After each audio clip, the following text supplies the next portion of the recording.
Hey, Karthik, you are the host now. Oh, okay, sir. Okay, sir. I reset the settings. Thank Okay? you. Okay, sir. Okay, then take care. Sure, sir. From here, I will take care. Thank you. Thank you, sir. Thank you, sir. Good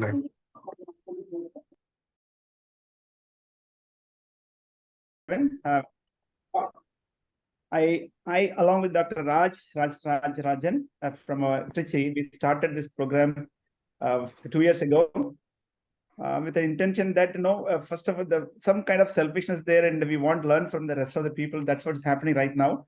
It's a kind of exchange of views, and every month it's growing its strength in terms of scientific content and exchange of knowledges. And anything we put forward in the forum, we get quickly answers.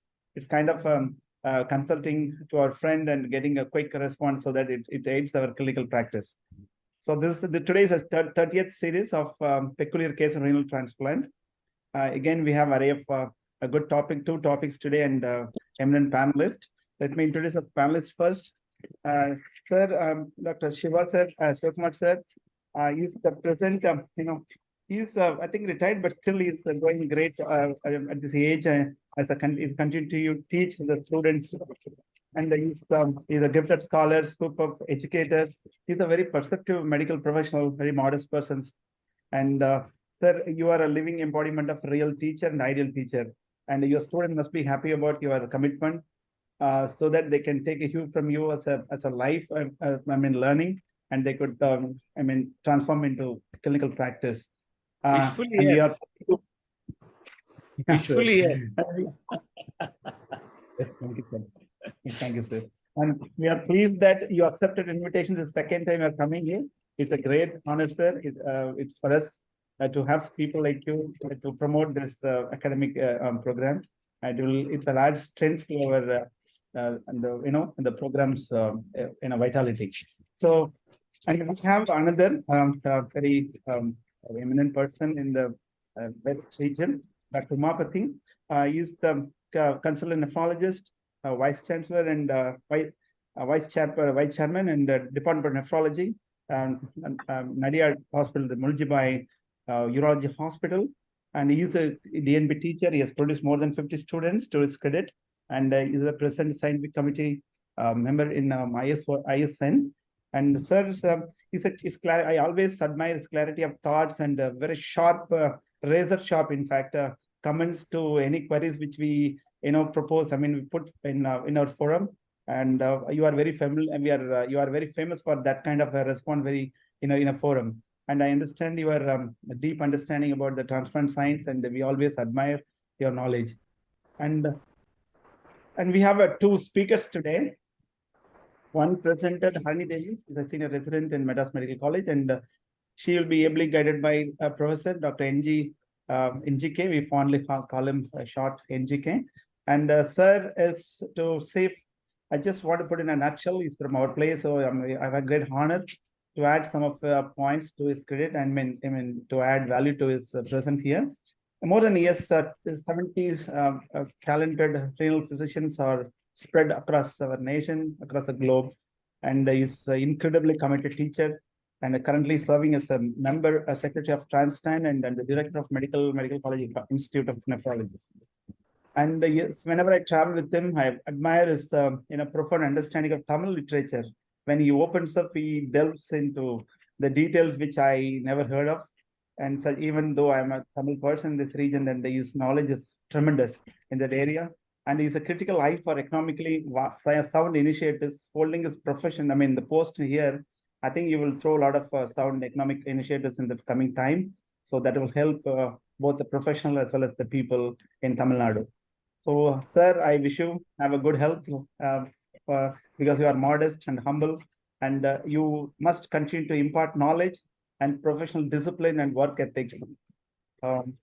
So second, we speaker, Dr. Girish, and I don't know much about in person, but Raj and I had a discussion in the morning today. So your CV speaks volumes about your involvement. I think you did a first inter-hospital swab transplant. That's doing such kind of swab transplant is not easy. I'm struggling to do after one success. I'm still last 10 years ago, I did one. And I've been struggling to match the pair. It's such kind of thing is a good initiative for the rest of the people to follow.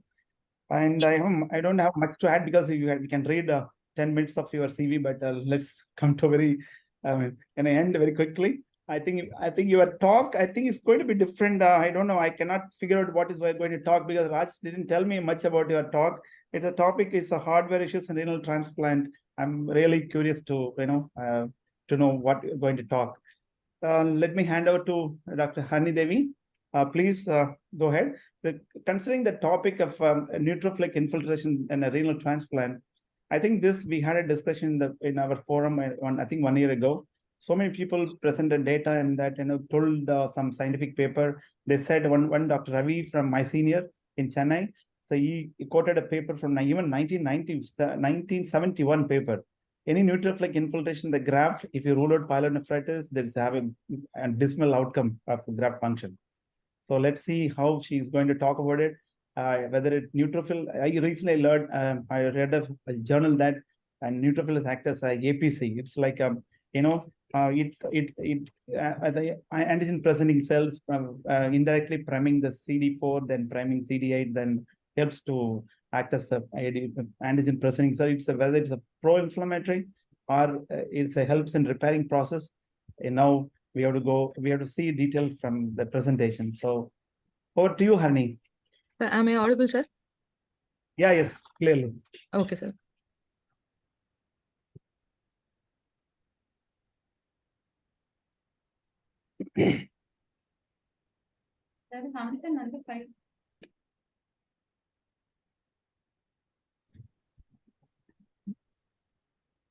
Sir, are you able to see the screen, sir? Yes, we can see, and your voice is very clear. Please go ahead. Okay, sir.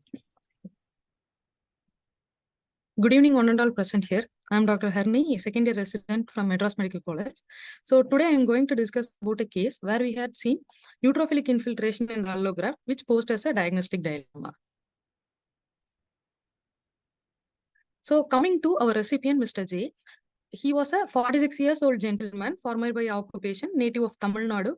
He was a hypertensive for 3 years and he was on maintenance hemodialysis twice weekly for 3 years, and the native kidney disease was not known.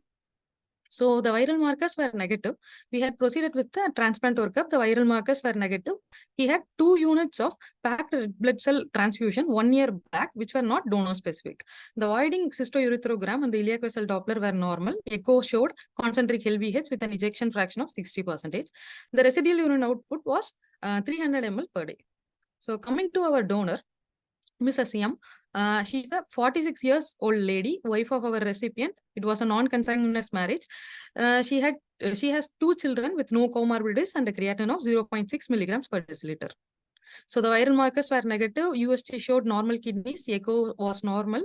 DTPA showed a scaled GFR of 101.82 ml per minute with equal differential function. So the CT renal angiogram also showed a bilateral single artery and vein. The CDC cross-match was negative, and our recipient was an intermediate CNA metabolizer. So we proceeded with the transplant. On the day of surgery, our patient was given an induction agent, injection besiliximab 20 milligram was given on day 0 and 4. And also injection methylprednisolone 800 milligram was given intraoperatively, followed by 125 milligram 3 doses 8th hourly. So the organ recovery ischemia was 6 minutes, donor back table ischemia was 18 minutes, and the implantation ischemia was 39 minutes. The total blood loss was 250 ml. There were no intraoperative hypertensive episodes. The nadir BP was 130/80 millimeters of mercury. So there were no surgical complications. DJ stent was not placed. Our patient had immediate graft function with a total urine output of 13 liters on the day of surgery with a creatinine of 4.7 milligrams per deciliter. So on POD1, everything was uneventful. The creatinine was decreasing. But on POD2, we noticed a significant drop in the total urine output to 1820 ml. The patient had no fever, but he had graft tenderness. And there was also an increase in the creatinine. The LDH was 404 units per liter. And the total count was also increased. So we thought of different possibilities. The first one was acute rejection. The second one was graft thrombosis. And finally, we thought of thrombotic microangiopathy. Since the patient's native kidney disease was not known, it could be, we thought it could be either due to a atypical HUS or due to CNI. So we proceeded with further investigations. The allograft ultrasound and Doppler were normal. Peripheral smear showed dimorphic anemia with neutrophilic leukocytosis. There were no cystocytes, no toxic granules. The urine routine showed 1+ albuminuria with 1 to 2 pus cells per high power field as deposits. And the trough trachlorimus level was 4 nanogram per ml. So we increased the dose from 5 milligram per day to 5.5 milligram per day. So on POD3, the output further dropped very low to 180 ml per day. And the creatinine was also increasing. So in view of both of this, we did an allograft biopsy. So this is the picture of the allograft biopsy. Here we can see a normal glomerulus, but with surrounding infiltrates. So in this infiltrates, there is predominant neutrophilic. Neutrophilic predominance was there. So even in this image, we can see different dense inflammatory infiltrate, but we can see the presence of neutrophils over here predominantly. And we can also see the peritubular congestion, peritubular capillary congestion in this image. So coming to the report, so it was reported as there was no glomerulitis, interstitium was edematous with a small foci of hemorrhage. The inflammatory cells were predominantly neutrophils. Some of the neutrophils adhered to the basement membrane of some tubules. Neutrophilic tubulitis was seen, but there was no peritubular capillaritis or vasculitis, but many of the peritubular capillaries were dilated and congested. And all the immunostains were negative. So in view of this, we had diagnosed the patient as acute pyelonephritis. The report was given as acute pyelonephritis with a possibility of renal vein thrombosis due to the peritubular capillary congestion. So we further worked up the patient, and the renal vein Doppler was normal. Adenovirus PCR was negative. We did adenovirus PCR in view of the small foci of hemorrhage present in the biopsy. The blood culture and sensitivity showed no growth, both bacterial and fungal culture, and the donor and recipient's urine culture sensitivity showed no growth. We also did a donor-specific IgG HLA antibody using Luminex, and it was negative. So on POD4, the output further decreased to 50 ml, and the graft tenderness increased, and there was increase in the creatinine to 5.3 milligrams per deciliter. So in view of oliguria and increase in creatinine, we did the first session of hemodialysis. So the patient was already on antibiotic piperacillin tazobactam since the surgery. And at this point of time, we had graft tenderness, worsening of graft function, negative urine culture with neutrophil infiltration in the allograft. So considering all this, we suspected a C4D negative antibody mediated rejection. So we proceeded with plasmapheresis and intravenous immunoglobulin in view of, since the biopsy was reported as acute pyelonephritis and the total count was on the higher side, we, after a long discussion, we deferred the pulse steroids. So on POD5, we have given the first session of plasmapheresis, and IVIG 15 grams was given following the plasmapheresis. On POD6, there was no significant difference in the total urine output, but the graft tenderness has decreased. On POD7, there was an improvement in the total output from 20 ml to 120 ml, but in view of getting clear-cut diagnosis, we repeated the allograft biopsy. So this is the repeat allograft biopsy done on POD7. Here we can see the glomerulitis. And here there is dense inflammatory infiltrate in the interstitium and also tubulitis. But now the predominant inflammatory infiltrate is the lymphocyte. We can also see the peritubular capillaritis with vasculitis. So the final report was G1 glomerulitis, interstitium is edematous, inflammatory cells consisting of neutrophils and lymphocytes, lymphocytic tubulitis with peritubular capillaritis and vasculitis. All the immunostains were again negative.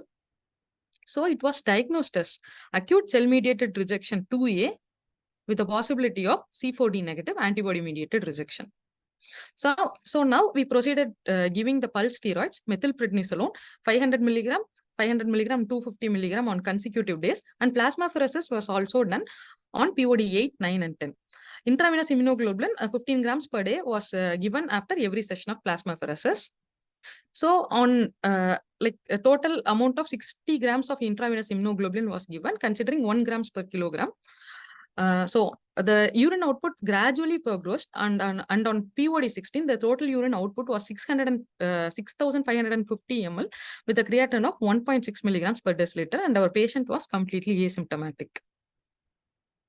So we can see the graphical representation of the creatinine. So after POD 10, that is after the 3 consecutive plasmapheresis sessions, we can see a steady decrease in the creatinine to 1.6 on the POD 16. And we can also see a steady increase in the total urine output. So the current status of our patient is asymptomatic.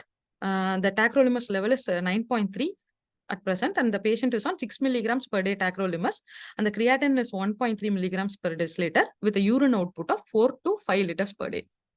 So let us see an overview of the timeline. So on POD 0 and 1, the patient was uneventful. On POD 2, he had decreased urine output and graft tenderness. So we did an allograft biopsy on POD 3, which was reported as graft pyelonephritis. On POD 4, in suspicion of C4d negative antibody-mediated rejection, we proceeded with plasmapheresis first session. And POD 7, we repeated another biopsy, allograft biopsy, which showed acute cell-mediated rejection 2A with suspicion of C4d negative antibody-mediated rejection. At that time, the pre-creatinine was around 6, and on POD 8, 9, and 10, we have given the antihumoral treatment. So on POD 16, the patient was asymptomatic. The urine output was around 6 liters. The serum creatinine has come down to 1.6 milligrams per deciliter. So the current status of the patient is post-transplant 3.5 months, and the creatinine is 1.3 milligrams per deciliter, and our patient was completely asymptomatic. So the final diagnosis of our patient is a live-related renal transplant with spouse as donor, delayed graft function, and acute cell-mediated rejection 2A with C4d negative antibody-mediated rejection. So coming to the discussion, these were the questions which arose in my mind during the management of this case. So what are the causes of graft dysfunction in less than 48 hours?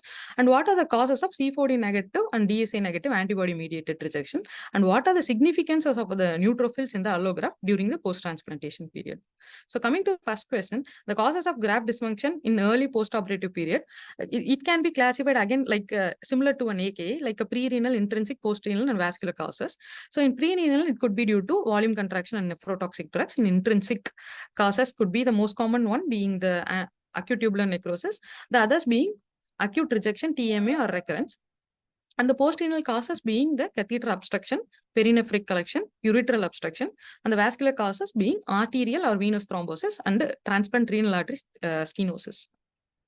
So coming to the causes of C4d negative antibody-mediated rejection. So we all know there are different mechanisms for allo recognition, and the most recognized one is the adaptive immunity. So in adaptive immunity, the T cells, B cells, and the antibodies target the non-self HLA antigens and the non-HLA antigens. But the importance of the innate immunity-mediated allo recognition is often overlooked. So this innate immunity mediated allo recognition is usually done by the monocytes and the natural killer cells through 2 different pathways. They are the myelocyte and monocyte driven allo recognition, and missing self and natural killer cells driven allo recognition. So coming to the myeloid and monocyte driven allo recognition. So whenever there is any stimulus, injurious stimulus, at this point, the monocyte differentiates into either macrophages or dendritic cells and contribute to the local immune response. So ischemia reperfusion injury, IRI being the most important stimulus for this differentiation. And there is increased amount of CD68 positive macrophages were seen in antibody-mediated rejection. And this CD68 positive macrophages can be used as a diagnostic marker for a detection of the antibody-mediated rejection. But initially, this monocyte-driven allo recognition was thought as a secondary response to the primary T cell activation. But they have found that even in lymphocyte deficient mice, the monocytes were able to prime and pose a allo recognition. So it means that the monocyte has the capability of a direct allo recognition. So coming to the mechanism, so the donor myeloid cell. Hello. So the donor myeloid cell has this signal regulatory protein alpha, and this signal regulatory protein alpha is a highly polymorphic protein, and the polymorphisms define the binding strength of this CD47, which is present in the myeloid cell. So once this signal regulatory protein binds to the CD47, this recipient myeloid cell gets primed, and the receptor, this is another one receptor, the leukocyte immunoglobulin-like receptor. So this receptor in the primed myeloid cell, this leukocyte immunoglobulin-like receptor goes and binds with the class 1 HLA ligands. So after binding with the class 1 HLA ligand of the donor cell, it recognizes the donor cell as non-self and poses the immune injury. So the second important pathway is the missing self and the natural killer cell driven allo recognition. So now the recent studies highlight that natural killer cells contribution to the antibody mediated rejection is independent from the T cells, and it is very important in the microvascular inflammation, particularly in the DSA negative setup. And this depletion of the natural killer cells can prevent the acute antibody mediated rejection. So both the stimulatory and the inhibitory signals of the natural killer cells happens through their surface receptors. So this is the picture of a natural killer cell with the surface receptor. This KAR, which is the killer cell immunoglobulin-like receptor, it is present in the natural killer cells, and there are 14 different KARs are present in the natural killer cells. The first 8 are inhibitory receptors, and the next 6, below 6, are the activating receptors. So these blue boxes and the red boxes over here, these are the domains where the class 1 HLA ligands come and bind. So whenever the whenever this NK cell goes and binds with the class 1 HLA ligands, it recognizes the HLA ligands as self and non-self and proceed accordingly. So this is the image. So whenever the NK cell recognizes self tissue, the class 1 HLA, the recipient's class 1 HLA ligands bind with the inhibitory KAR, inhibitory killer cell immunoglobulin-like receptor, and there is dominant inhibition. But if the NK cell recognizes the allograft, the binding of the inhibitory receptors KARs are not there, and there will be loss of inhibition, and this is known as the missing self.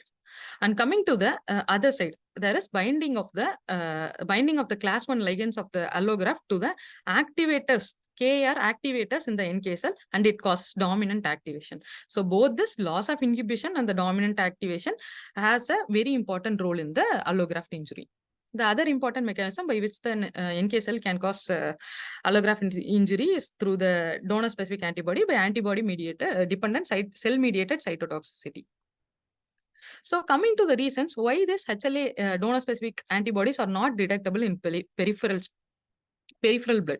So there are two main reasons. One among them is once these donor-specific antibodies gets absorbed to the allograft endothelium, these antibodies become undetectable in the peripheral blood. The other thing is there is local HLA donor-specific antibody production. That is, once this immune cells infiltrate the allograft, it then organizes themselves into a lymphoid organ. Like it behaves like a secondary lymphoid organ, and it becomes functional on its own. So because of this reason, the donor-specific antibody is not detectable in the peripheral blood at some situations. So coming to the non-HLA antibodies. So non-HLA antibodies develop against donor epitopes of polymorphic antigens that are not present in the recipient, or to the epitopes of self-antigens that become exposed on the cell surface due to apoptosis. So the HLA matching which we are doing now has actually underscored the importance of the antibodies against antigens other than HLA.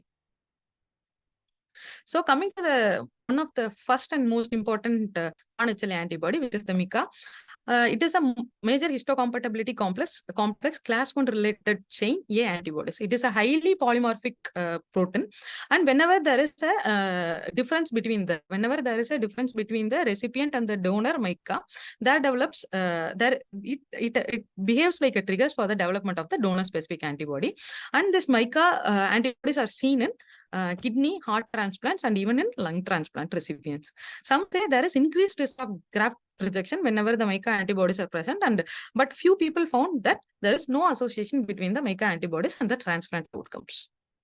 The other important non-HLA antibodies are the anti-endothelial cell antibodies. So the endothelial cells are the first cells to be recognized by the recipient's immune system. And as the endothelial cell express a number of antigens to which antibody could bind that are different from the expressed lymphocytes, we actually need a specific endothelial cross-match assay in order to find these kind of endothelial cell antibodies. So the most important among the endothelial cell antibodies are the angiotensin 2 type 1 receptors and the endothelin A receptors. So whenever there is a presence of pre-transplant anti-endothelial cell antibody, there is increased risk of acute rejections, vasculopathy, microvascular inflammation, and arteritis. Particularly the patients who are on ventricular assist device or other assist device, they are more prone to produce these anti-endothelial cell antibodies. And there is strong co-occurrence of the endothelin A receptor antibodies with angiotensin receptor antibodies. And this actually gives us a question whether this endothelin A antibodies itself can cause rejection. So coming to other non-HLA antibodies, there are other antibodies against the glomerular basement membrane components like collagen 4, laminin, nidogen, proteoglycans, and fibronectin. So the most important one among this is the anti-LG3, which is laminin-like globular 3 of endorepellin, which is actually a part of the perlecan, which is a proteoglycan in the GBM. So once there is apoptosis of the cell, this perlecan gets broken and this LG3 molecule gets exposed and the antibodies are formed. So the anti-LG3 antibodies are an independent risk factor for early onset of acute vascular rejection, and anti-agrin antibodies are more prevalently seen in transplant glomerulopathy patients also. So other non-HLA antibodies are antibodies to peroxisomal trans-2 enoyl coeritase, antibodies to phospholipase A2 receptor, and the antibodies to phospholipase A2 receptor is actually associated with recurrence of membranous nephropathy, and it has good response to rituximab. This again suggests that there is an active role for autoimmunity in graft rejection apart from the alloimmunity. So the other antibodies are antibodies to vimentin and myosin, antibodies to collagen 1, collagen 5, K-alpha tubulin in heart and lung transplants. So finally, coming to the role of neutrophils in a renal transplant. As we know, the neutrophils are known for its routine pro-inflammatory function. The neutrophils are also involved in promoting the resolution of inflammation and facilitating the tissue repair. This is done by 3 important mechanisms. The first one is by engulfing the damaged cells and removing the cellular debris. The second one is by once these neutrophils get activated, they rapidly release the their already stored intracellular growth factors and the pro-angiogenic factors in order to stimulate the tissue regeneration and angiogenesis. Also, these apoptotic neutrophils release the find me, eat me signals to attract the macrophages and efferocytosis. So, this neutrophil is should always be in a well-balanced system between both the pro-inflammatory and the anti-inflammatory function. But if there is any disruption in this balanced system, it will result in a severe infection or fibrosis. So, this is an image depicting the role of neutrophils in ischemia reperfusion injury, graft rejection. So coming to the ischemia reperfusion injury, these neutrophils get transmigrated into the interstitium. They degranulate and produces the proteases, oxygen-free radicals, myeloperoxidase, cytokines, and causes tissue injury. Apart from this, they also produce the neutrophil extracellular traps, which is a web-like structure, and it contains histone. This histone itself is cytotoxic. So apart from two of these mechanisms, whenever there is a ischemia reperfusion injury, there is increase in the granulocyte colony stimulating factor. So this increases the production of CD177 positive neutrophils, and there is also a increase in the both premature and mature neutrophils in the system. So this CD177 positive neutrophil is considered to be protective in inflammatory bowel disease. So its role in the renal allograft is yet to be studied detailedly. So the next thing, coming to the neutrophil in a graft rejection.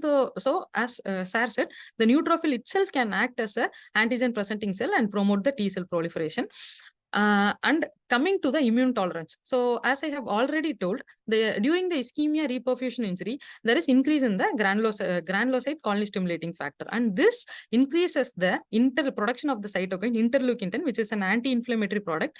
And this in turn increases the T regulatory cells. So apart from the increase in the T regulatory cells and interleukin 10, there is also increased production of the suppressive macrophages. So which poses an immune tolerance. So neutrophils can be both pro-inflammatory and anti-inflammatory in a renal allograft. So the take-home messages are, we should always repeat the biopsy if we are not sure about the current diagnosis. And we should always keep in mind about the non-complement mediated cytotoxicity and the non-HLA antibodies whenever we encounter unusual situation. And we should be aware of the neutrophil heterogeneity. Thank you. Thanks, Harni. I think it itself a good lecture now. So I just opened a discussion, sir, and Umapati and Shiva, sir, please. Dr. Harni, very good presentation. Thank you. And usually the neutrophil usually presents as a pyelonephritis. Presenting as early rejection is very less common. And we also faced the similar situation around 6 months back when you had an ABO incompatible patient after 1 year. It was a late presentation. They came with, he had a little bit of fever and the graft tenderness came with 10 creatinine. We dialyzed, did a biopsy. Urine culture was negative. It showed a neutrophilic, suggested that it's a pyelonephritis. There are casts, but there was no significant urine culture was negative. We treated with antibiotic, reduced the microfluidate, and then repeated a biopsy around 8 to 10 days. Again, it was significant rejection. So we were taken aback because we reduced the microfluidate. So again, we tried to treat him, but with only methylprednisolone because it was late rejection. Again, giving and intensifying the immunosuppression already on needing dialysis, it was fruitful. It was the outcome is not good. So we explained him, and then he went on to dialysis. So it is in this case is rewarding early rejection, which is neutrophilic, which picked up timely, and you did a second biopsy on a 5th or 6th day. So yeah, everything was re-looked into, and you were able to treat it with plasmapheresis. Why only 1 gram per kg was given? Why not 2 milligram per kg of IVIG was my one first. Sir, it is our unit protocol to give 1 gram per kilogram, sir. Okay. Because Stanford protocol basically that says basically 400 milligram per kg for either 5 days or 500 milligram 4 days. Again, it was a very good experience and a good fruitful outcome. Thank you. And even the neutrophil can act as, even though it also attracts, once there is a granulation, it attracts the macrophages. Possibly the attraction of the macrophages also act as, again, it is, neutrophils also act as a antigen presenting cells, but again, it may, the macrophages which come into the inflammatory area, they may also possibly play a role in, so that in the next biopsy, we may see significant rejections, possibly. I don't know. Okay, fine, sir. Shiva, sir? No, I've never seen a case like this. It's a great teaching exercise for me. And the only thing is, had it turned out to be a very severe pyelonephritis, how would I have managed? Sir, patient was already on antibiotics, sir. No, in a disease situation like that, broad spectrum 1 or 2 antibiotics probably would be safer than depending on only 1 antibiotic.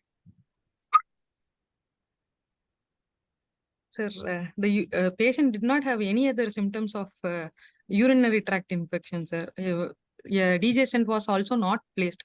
So initially, even if we get a diagnosis of graft pyelonephritis, we were not convinced with the diagnosis of graft pyelonephritis. That's why we have given 1 session of plasmapheresis after the diagnosis, and we repeated the biopsy, sir. No, I totally agree with you. For safety point, that's all. Sir. No, okay, keeping the safety in view, suppose if we have given 1 more antibiotic, Okay. if it turns out to be pyelonephritis and then abscess formation, that would probably taken care of. Okay, sir. It's good that everything went well according to our thinking. Suppose if it takes a U-turn and then if it happens in opposite way, at least antibiotic coverage, a broad spectrum, 2 antibiotics would have been better. Okay, sir. I will do that in future, sir. Thank you, sir. No, I'm not asking you to do it.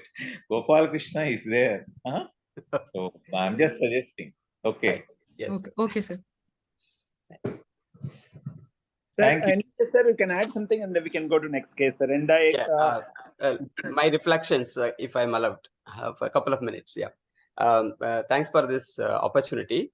The first thing is that it was kind of a real surprise, the sequence of clinical events following kidney transplant in this particular patient. It was quite baffling. Urine output dropping within 48 hours itself, so acute was the decline in the graft function. And the kidney biopsy revealing significant presence of neutrophils. See, the report was acute pyelonephritis. Certainly, perfectly, it was fitting with that, because there is a neutrophilic tubulitis. But of course, there was no neutrophils within the tubular lumen. Had it been there, it is all the more specific for pyelonephritis.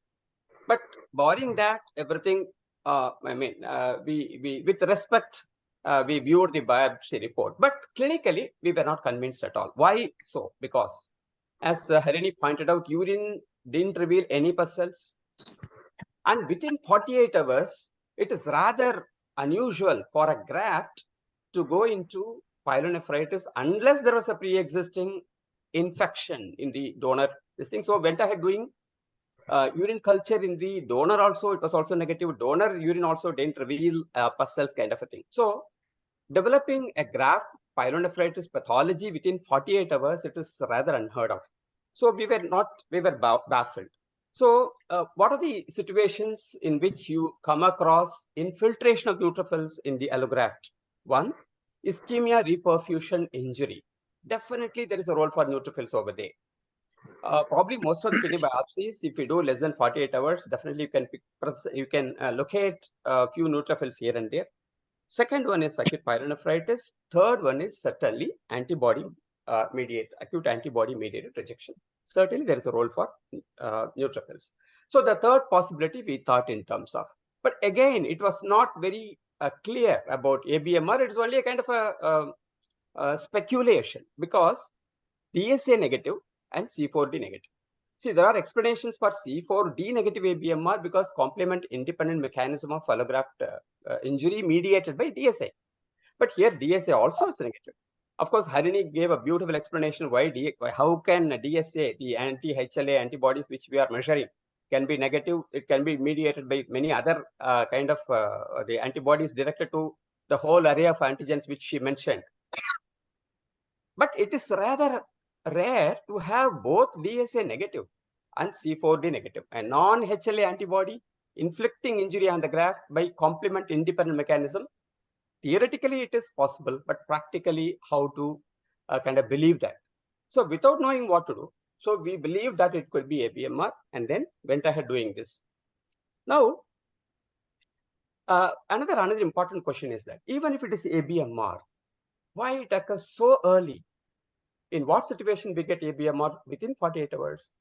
Within 48 hours, we get, unless there is only if there is a preformed antibodies, very accelerated ABMR. Otherwise, it takes at least day 3, day 4, day 5, and so on. It is very early injury. So we went ahead proposing a kind of a hypothesis in this particular patient. Harini, can you just project that NK cell slide in your presentation? It's a kind of a loud thinking and a hypothesis which enthused us. What could have happened in this particular patient? NK cell. So she was elaborating about the role of monocyte inflicting injury and the role of NK cell in inflicting injury. Of late, we are, as a unit in our unit, where there is a lot of interest in NK cell. NK cell always has enthused me, the NK cell in physiology and the NK cell in pathology in diverse clinical situations, including pre-eclampsia. The NK cell, it is one cell about which we haven't understood much. So it is an integral component of the innate immunity. Primarily, the role of NK cell is, it's a very, very peculiar cell, very potent cell, very peculiar cell, very authoritative cell, whenever it comes across an infected cell, whenever it comes across a transformed cell, transformed into kind of a malignancy, and whenever it comes across an allogenic cell, and whenever it comes across a xenogenic cell, immediately it goes and injures and attacks and kills the cell. That is the beauty of NK cell. And the mechanism of injury, as Harini pointed out, there are 3 different mechanisms.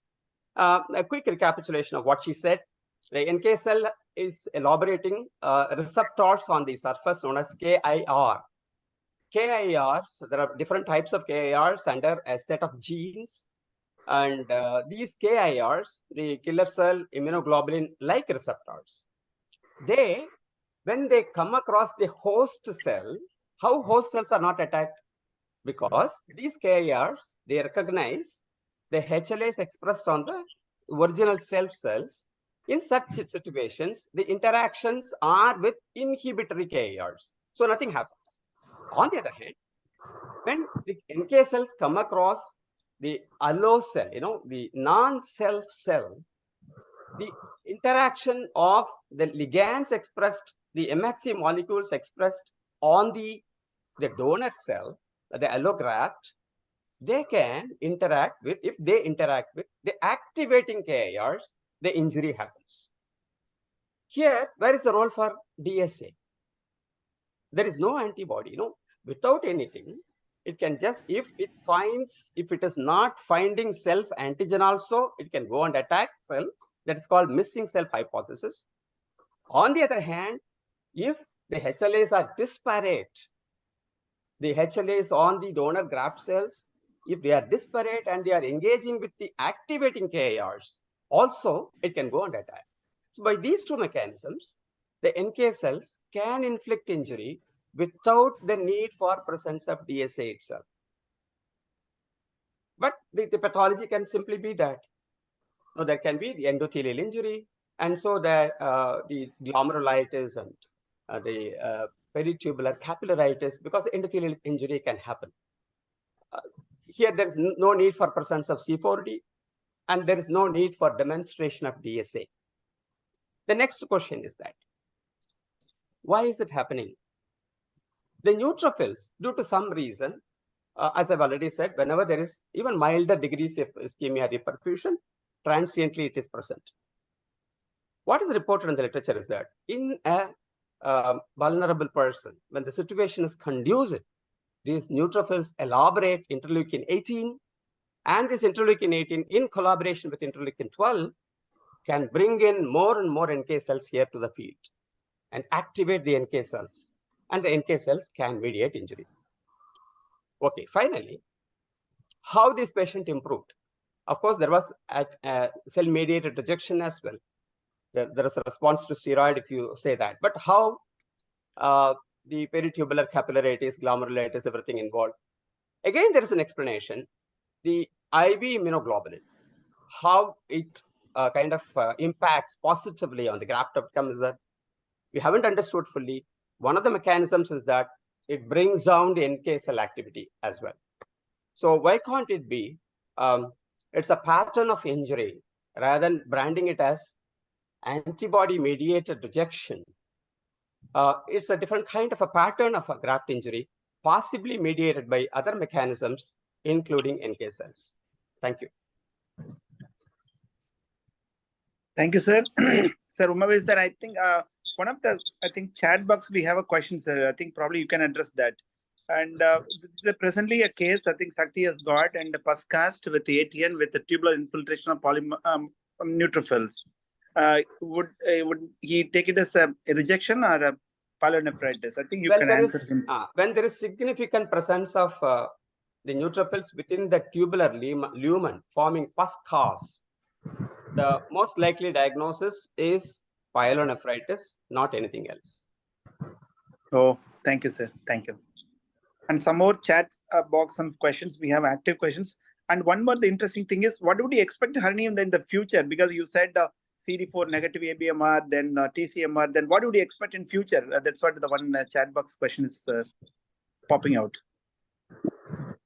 I think we have to keep our immunosuppressive protocol stiff in this particular patient.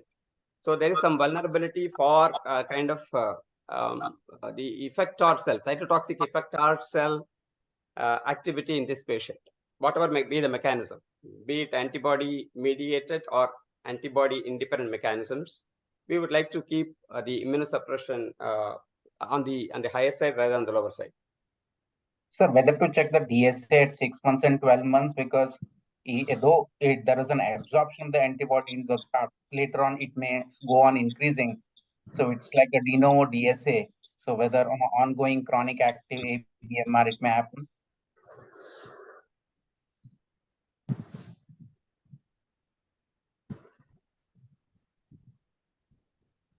Hello?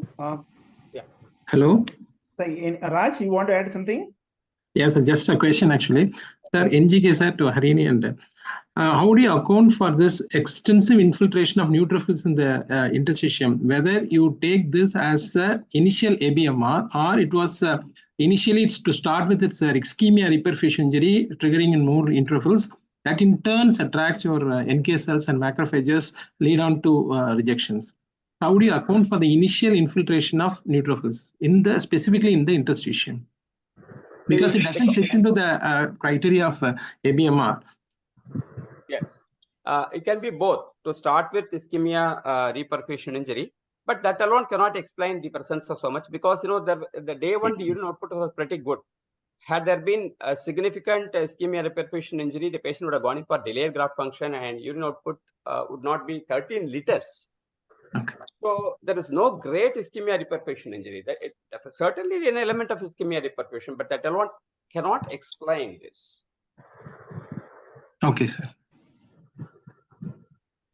Raj, Thank you, sir. Okay, now we move on. I think a lot of questions can be on this topic, because this is a very confusing, and probably I think the SARS case escaped with a good outcome. Probably it seems few cases with very, as Tumapati said, we lost the graft and back on dialysis. Now we move on to next presentation by Gresh. Are you ready, Gresh?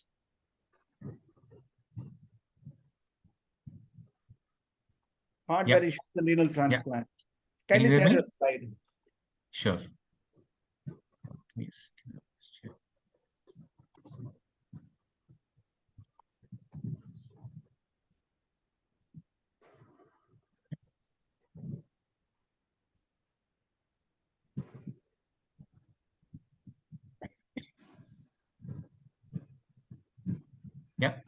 Yeah. Am I audible and the slides visible? Please go ahead. Great. Good evening, everybody. First of all, thank you, Dr. Vel. Thank you, Dr. Rajan and MQ for this opportunity. It's difficult to draws everybody's attention on a Saturday evening, which is where I named this as hardware issues in renal transplantation, and a couple of other reasons as well. Patients have taught me how to speak in the terms where they can understand. Sometimes when we talk about certain fancy terminologies, they don't understand. So you'll come to know at the end of the talk why I labeled this talk in such fashion. So I'll present two cases here. One transplant was done at our center, and the second transplant was done elsewhere, but we acquired the patient within a week post-transplant. So Mrs. M.A. was a 42-year-old female who was under my follow-up for a few years. Her CKD was diagnosed in 2002. She underwent a short period of dialysis and then recovered. Her native kidney biopsy was not very conclusive. She was hypertensive on 3 agents, and she eventually ended up on dialysis in September 2021 via right IJV. Ultrasound showed bilateral shrunken kidneys with lost CMD. So she underwent a live-related transplant at our center on 18th December 2021. Sister donated the kidney. Sister was 44-year-old, healthy female, same blood group. 3 out of 6 HLA match, and the induction was grapholon. We used grapholon induction for low risk cases. Maintenance immunosuppression was pretty standard, and the anastomosis that our surgeons chose on table was internal iliac artery anastomosis. Following the transplant, she made a very prompt and good recovery. There were no complications. Creatinine came down nicely to 1.2 on day 5, and TAC levels were 13.8. And then on day 7, couple of days later, and after discharge, we noticed that her creatinine crept up a tiny bit to 1.5, and TAC levels were a little bit on the lower side, 7.8. And so we repeated an ultrasound Doppler, which was plumb normal. And so we adjusted the TAC dose, sent her back, and brought her in to the outpatients in 2 days' time when her blood pressure was slightly elevated. At this point of time, she was not on any BP medicines.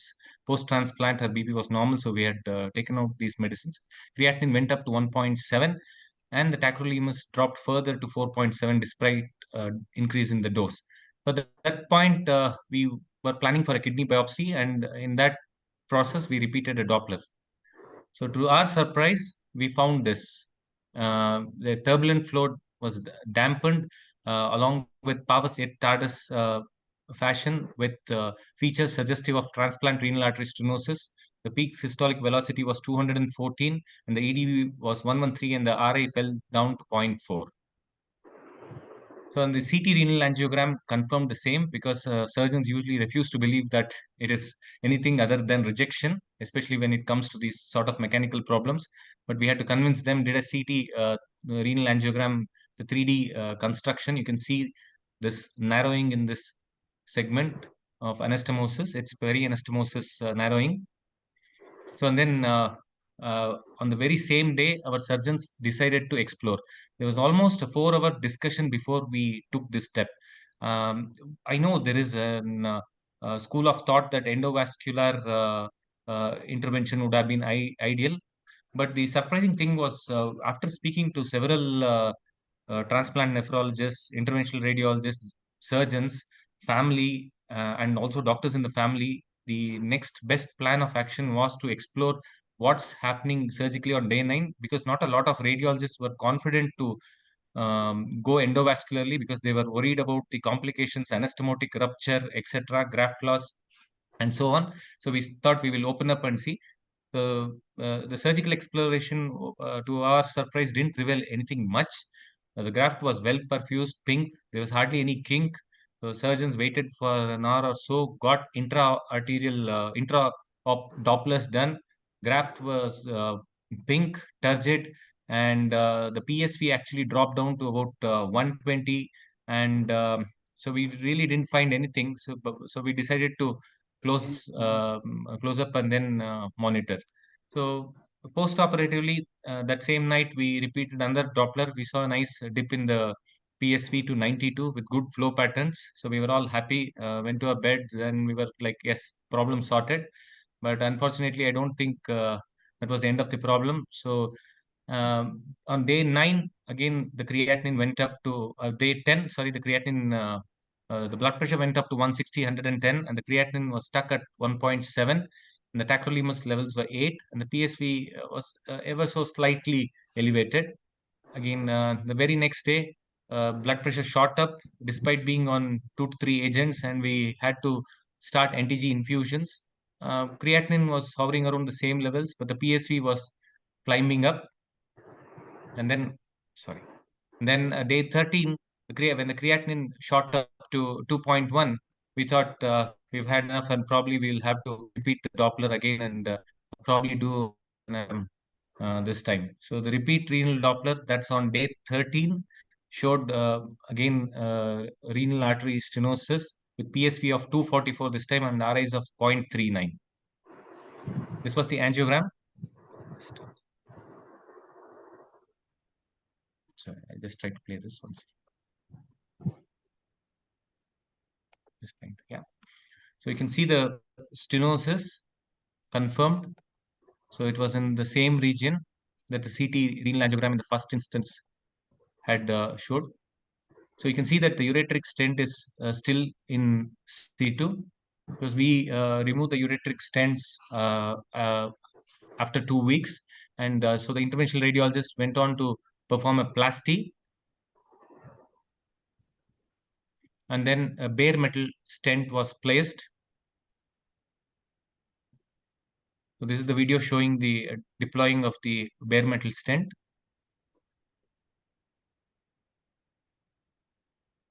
So we had actually kept our OTs backup ready and the surgeons were all scrubbed up ready just in case if the anastomosis ruptured to have a backup to save the graft. And so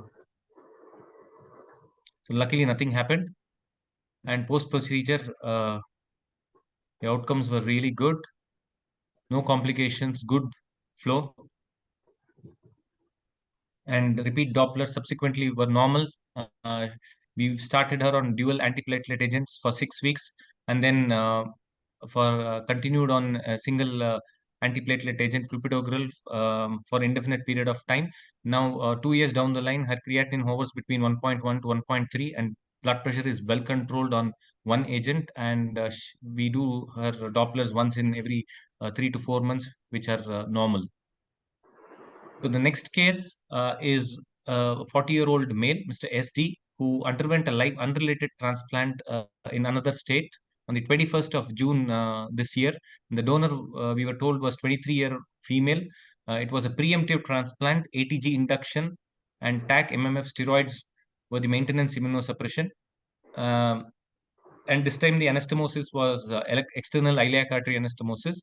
DJ stent was in situ. The patient decided to get discharged and present to our emergency because we had treated their family. He had some sort of unexplained familial nephropathy, for which he underwent a lot of genetic studies as well as biopsies in the United States before he returned to India in 2019. So 4 days later, that is day 4, he presented to our center. And at that point of time, he had actually received 2 doses of methyl pred when the creatinine increased from 3 to 3.7 at the other transplant center. So when he came to us, there was a downward trend of creatinine from 2.9 to 2.2. And then rest of the parameters were okay. We repeated an ultrasound draft Doppler, which was completely normal. So this was the tabulation of the further course of events at our center. So day 6, again, the blood pressure was normal, creatinine down to 2.2, TAC levels were very low, 5.7. So I hiked up the TAC dose and augmented it eventually with fluconazole. Day 9, creatinine shoots up a little bit, and day 10, you can see that it's showing an upward trend. And day 14, it shoots up to 3.1. And when we were forced to do a repeat Doppler, and to our surprise, we find again a renal artery stenosis, transplant renal artery stenosis with PSV of 309 and RIs of about 0.5. As you can see, this PSVs of 309 here. And again, to confirm, we did a CT renal angiogram. The stenosis here was very, very proximal to the main stem, and it was in a very tricky place. However, from the last case experience, our interventional radiologists were a bit more brave to adopt an endovascular approach.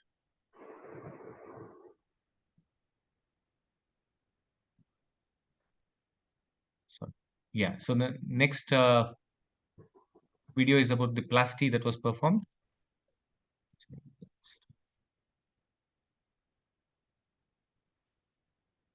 So the patient underwent a plasty.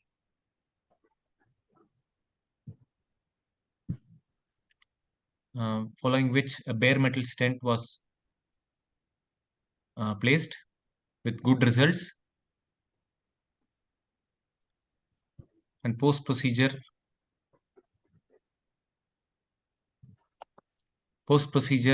you can see a good flow re-established to the rest of the kidney. So again, in the post-op period, there was a steady decline in the creatinine, and it has now plateaued around 1.5 with normal graft Doppler subsequently. And one of the things we had to do was that there was an early bifurcation of the artery, as a result of which we could not place the stent further down, which would have resulted in occluding the graft. Hence, we decided to keep a little bit of stent floating in the main bit of the artery. However, we did explain to the patient the risk of displacement, and we have put him on antiplatelets, and he has done pretty well with the baseline creatinine of 1.9. A little bit of discussion around this topic. The incidence of TRAS is anywhere between 1 to 23% in the literature, and most of the cases have been reported between 3 months to 2 years. Despite extensive search, I could hardly find 2 cases which were less than 3 months old. The first one was from Kerala, where they found TRAS within a day of transplant, and they opted for surgical re-anastomosis, and it looked like it was a successful outcome. And the second was from European country, where they had TRAS at day 20 due to stretching of the renal artery. Again, this was tackled with endovascular intervention. So the diagnosis, there's a lot of heterogeneity in terms of definition of TRAS. So one of the consensus is that TRAS can be diagnosed if more than 50% of intraluminal narrowing is present, or there is more than 15 millimeters pressure difference across the stenotic narrowing. Surgical site anastomosis is the commonest area where you tend to see this, and most often it's seen in cadaver transplants because of probably the inflammation and the scarring and so on.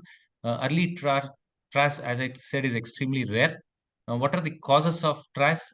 In the later stages, it may be atherosclerosis, but in the initial few months, it can be because of incorrect suture technique causing localized stenosis, or traumatic reasons, clamping, snaring, or imperfusion or improper perfusion, cannulation techniques, etc.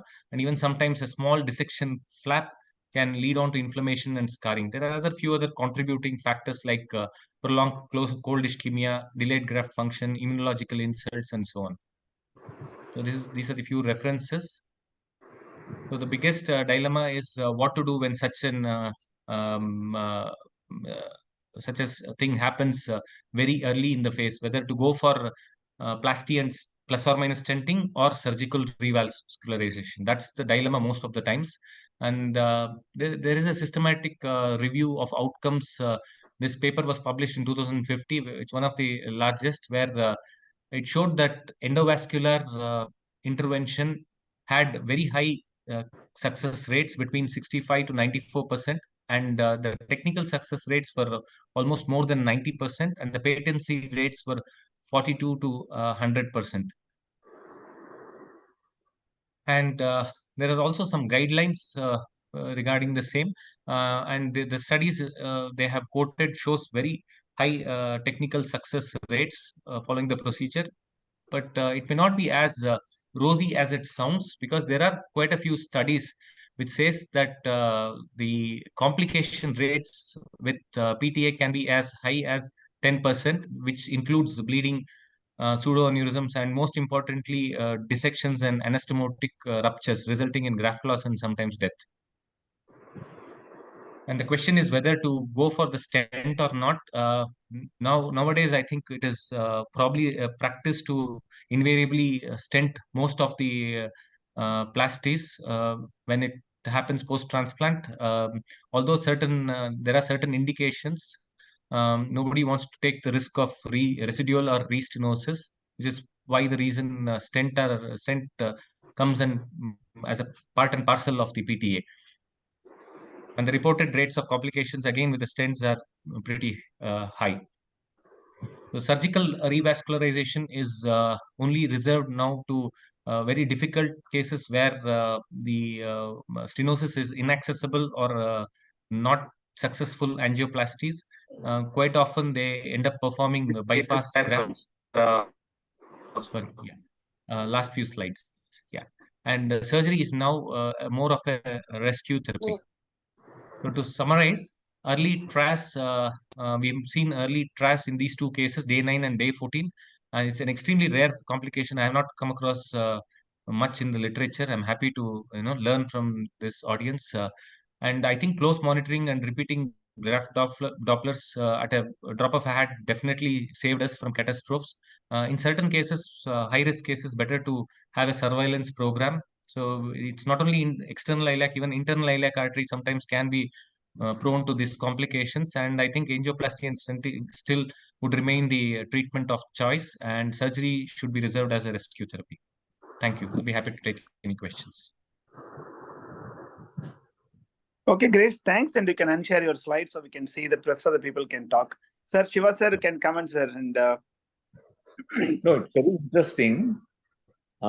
See, you said immediately after, when it is re-explored, you did not find anything. But subsequently, it has been proved beyond doubt that it is stenosis only. This is one aspect. Second thing is, how much justified are we to call this the expression of stenosis? Because stenosis, for all practical purposes, means fibrosis. So in fibrosis not occurring within 15 days, generally fibrosis would take at least 6 weeks and beyond that. So histopathologically, I think we are only justified in calling stenosis when there is fibrosis. And at the same time, it's very difficult to say that a prolonged spasm. Could this be a prolonged spasm? Otherwise, how do you explain? Sir, Girish, I think can I talk for a minute? Sure, please. Yes, sir. I think you should have really stood your ground very well, and after the exploration, because you have done all the way, you explored the case. As per the saying, seeing is believing. Though there was a visibly well perfused kidney, I think you would agree with me that 30% of blood flow is enough to survive graft function as well as make the graft terginal. We have seen many times on table. I think it's a faulty technique, and the first itself you can go on for and right, resection and reanastomosis. That's a story we can always say. But that's what sir was raising the same question actually. So then the all kind of exercise could have been averted. So because the beautifully have shown the angiogram, which is depicting the very narrowing part of the thing that is anastomotic side. So what else you can have as a confirmation? So this is, I think surgeons would have felt something there. I think the prolonged spasm could not be the one thing, because the stenotic segment was existing even at the time of exploration. It was, I think, we'd have gone for a resection reanastomosis. That's the way to go. I think. What's your comment about it? I think, our surgeons said that they felt the anastomosis and they could not feel anything. And even the intra-arterial Doppler, it could even have been a kink for all practical purposes, because intra-op Dopplers, the PSP dropped pretty well. And once you closed, even the post-op Dopplers showed the same thing. So it could have been a kink. How justified we would have been to reanastomose. And again, in my slide for surgical revascularization slide, I have shown you that that is not without any complications. The risks are higher than that of endovascular intervention, which is where I think our surgeons were reluctant to reanastomose. So as sir said, probably strictly speaking, it may not fall under the category of stenosis. It may, hopefully, with more such cases developing, we may have a new terminology for it. But for now, I think it is still a mechanical problem. I think it may just be under the umbrella of stenosis somewhere in the corner for now. But kinking, yes, spasm definitely. I don't think it would last and behave this way. Kinking is definitely high on the cards. Yeah, Dr. Girish, I agree with you. We have seen similar situations in even a 6th day, 7th day, we had similar problems. It's possibly, as well said, it is basically because of the faulty technique, sutural technique. So possibly it may be related to that. There's something other than that is, if there is an intimal lifting of the endothelium, then you can have dissection, then you can have similar things. People have done stenting and they were doing well. So it is possible that it's a faulty technique. And and initially we were also worried in the 7th day to do a angioplasty. What happens to those sutures, whether it will give way. But again, it is a reluctance from the surgeon. So we entered and did an angioplasty, and he's more than 12 years now, and he's doing well. Great, sir. And you presented well, Grace, in both cases, and you managed well, and your pictorial depictions were self-evident, and it's so nice. Please, and I think Dr. Vilas has posted similar case. You said no, there is no cases reported below. Before 3 months. I think Vilas has posted 9th day post-op already had a similar situation. Probably, I think high index of suspicion is the most important thing, and you have to go with. I think you have demonstrated very in your notes also. You said it's not without a complication. So you can have a pseudoaneurysm, rupture, all these things, and fortunately, you kept your team ready for all eventualities, and I think you got away very well. It's well presented, and I think there must be. Yeah, please. Sir, pseudoaneurysm, everything we see when it was an infective etiology, you said pseudoaneurysm along with that, the stricture. Usually one of the cases we had 2 months, there was a collection which was intensifying with the contrast. We asked our surgeon, there is something. So he started getting a urinary tract infection again. And then they said nothing. He was getting an edema on the limb, and then the blood pressure started going up. We did an angiogram for first CT scan to show them, and there was a stenosis, but there was a collection which was there near it. So we went ahead and did an angiogram, angioplasty and stenting, but it did work well for around for 2 weeks. And after that, it again had a problem and fever, edema, and the blood flow decreased and the creatinine started bumping up. And on exploring, it was an aspergillus. So, so we had to do a graft nephrectomy. Yes, sir. So science is enigmatic one, and since Yes, okay, yes. So I should thank. I think there must be a lot of questions. Our policy to start 9 o'clock and finish at 9:05, barring 5 minutes for the introduction. And the time is time. Raj, you want to add anything? Nothing, sir. Nothing, sir. It's a wonderful presentation. Thank you. Yeah. Thanks, Raj. I think Raj only has organized this meeting because I was as a junior. I think he's giving some kind of complimentary work too, and we both we see to that this program goes on forever. And I invite all this, the great institutions who, there must be a lot of cases similar to this.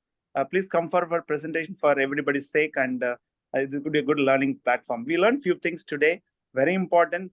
And Dr. NGK gave a few points about pyelonephritis, how to differentiate between neutrophilic infiltration and lymphocytic infiltration. And you gave a lot of idea about this in a early intervention, how you managed. I think this kind of things will give a lot of impetus in our understanding to go further with similar situations, and we can take reference to your case to our clinical practice. Thanks, Girish, and I think both present have done justice. And this is a time to say goodbye. And I think thank MQ people for continuously supporting this program. And they are the one who organize everything to make it happen every month. Thanks, Thangamani and Karthi, and to your team. And I thank panelists Shiva sir and Umapati, and President, what is her name? I forgot. Sorry. Harini Devi. Harini, and Professor NGK and Girish. And thanks for everything. Yeah, sir. Thank you, Dr. Vel and Dr. Raj. Thank you very much for the opportunities. We learned a lot. Thank you. Thank you. Thank you, sir. Thank you all, sir. Thank you. Thanks a lot, sir. Thank you.